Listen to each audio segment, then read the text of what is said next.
to read from my Lorca suite. I went to Spain a couple of times looking for Lorca, and so this is what happened. Granada. In the garden of Manuel de Falla, quinces and pomegranates sweeten the wind, threading the cypresses, framing the city and the Vega beyond. Smoke from tobacco farms pluming at the margins. Music rises from the city also, flying up from one of the rooftops like incense, escaped spirits answering to Falla's harpsichord, flowing outward from his windows like a prayer cascading through the nasturtiums. All no less stunning than the forlorn young woman standing on the cathedral plaza, her voice a deep river calling over the traffic, poignant, hermetic, insistent, like the little match girl now grown, striking her fire. Blocks away, her dark song, still heard without microphone, soars and loops over the traffic like prophecy, like Jericho. And music also rises in the street below my window on Calle Tablas at all hours of the night, from students passing back and forth, sometimes a male chorus, sometimes a female, sometimes both together. Exuberant. In this once war-torn city where Lorca was arrested, in this very house, music, not blood, now flows in the street, snaking in and out of consciousness as the accordion player below my window pleats the air with chuffing sounds until finally I hear Solito Lindo through the traffic, a tune my father strummed on his guitar when I was his little minx and danced on our front step for the sky, imagining I was Spain. Some of these are really long, so thank you. I won't read all of them, but I'll go to the Grandmother Granada. From my hotel window, I listened for the accordion player's song, as if he were a sacred messenger entrusted with mystery. I longed to catch his eye. Once I even tried to follow him before he vanished into one of Granada's many little canyons. Sometimes he plays by the cathedral, punctuating the cold slumber of Ferdinand and Isabella, Catholic furies driving Moors from the purple iris and oleander wood of the Alhambra. But tonight, the accordion serenade beneath my window is a tune for my father's guitar I once danced to in faux flamenco, swinging the hem of my green bathrobe, dancing as my grandmother once danced in her Dutch girl costume, daintily holding her braids out like wings, her smile both demure and coy, catching the eye of my vaudeville grandfather with his dark good looks and Chicago polish, and running away with him to life on the Pantages circuit, far from staid Waukegan, a scandal even now to her clan over 100 years later, blessed woman in marcelled curls. Grandmother, dead of breast cancer before my birth, I thank you for your flame. I miss your monkey son, who hoped to reach 100, just 3 years shy, never complaining of aches and pains. If you don't have health, you don't have anything, he used to say. Not wealth, not fame, but health.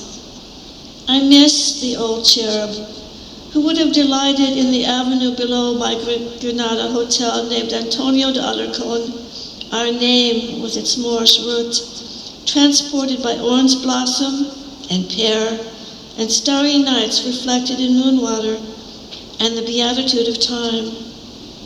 Each time I hear the accordion player's song, annotating my past, I long to enter his riddle, lost to all knowing.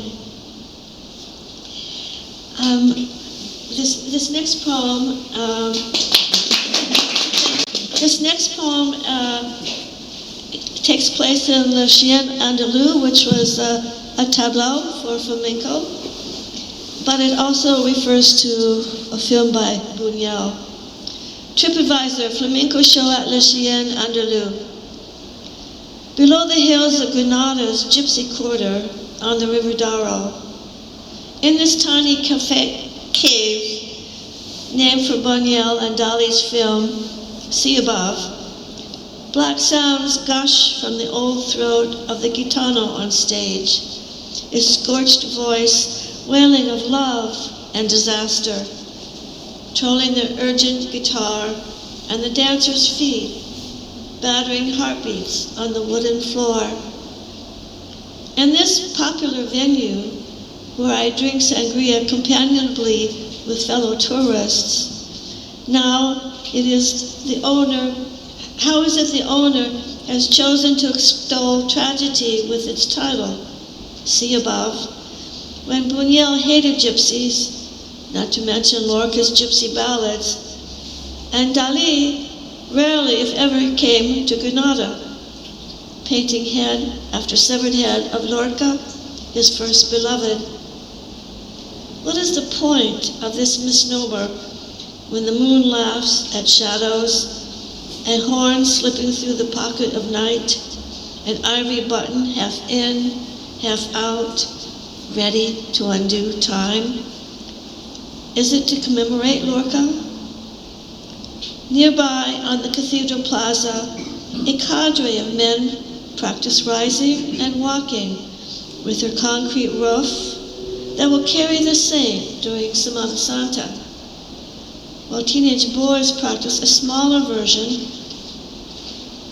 pure theater, like Dali and Buñuel's dream, See Above, which caused such anguish to Lorca with its sliced eyeball and a man on a bicycle attired in women's clothing, sneered at by women, that Lorca cried out, I am Le Chien Andalou. And to add further horror, a bullet pierced that man, mocking the shot at Wisnar, where Lorca fell, like so many others of the Republic. Ghosts haunt this cozy venue, where dancers no longer use castanets, and money is brokered from death. And the last poem is about when I went to Wisnar, where Lorca was shot. Apotheosis at Wisnar. Why do you want to go to Wisnar? Asked the woman behind the tourist desk. There's nothing there, just a plaque. Days later, I catch the bus, heading toward the Sierra Madres, passing Fernando del Rio's high school, passing Cipriano de Rivas Street, names from the Republic. As the road curves upward toward the village beloved of Moors for its sweet winds and aqueducts, and where Muslim youth still walk after school. And then the long walk in the hot morning, out of the white village along a quiet little road with views of the Vega. I'm eager to hear birds as the road curves by olive trees in bloom and caves in the distance where I can just see donkeys in their paddocks. A bicyclist passes, then a couple. I pass naked red cliffs like those along the California coast. Around a curve, I suddenly arrive at the steps to a semicircle of unfinished blue and white plaques for the Republican dead. Lorca's name is missing. I am glad for solitude and the bird calls and water still trickling down from the aqueduct to Granada. In Lorca's time, no sensible person took this route.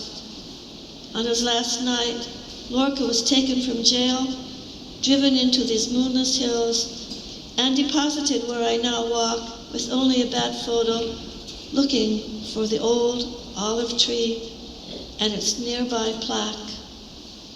The ground is lumpy still, where men and women were hastily buried and after a volley of shots, their stone markers later cruelly removed by civil authorities.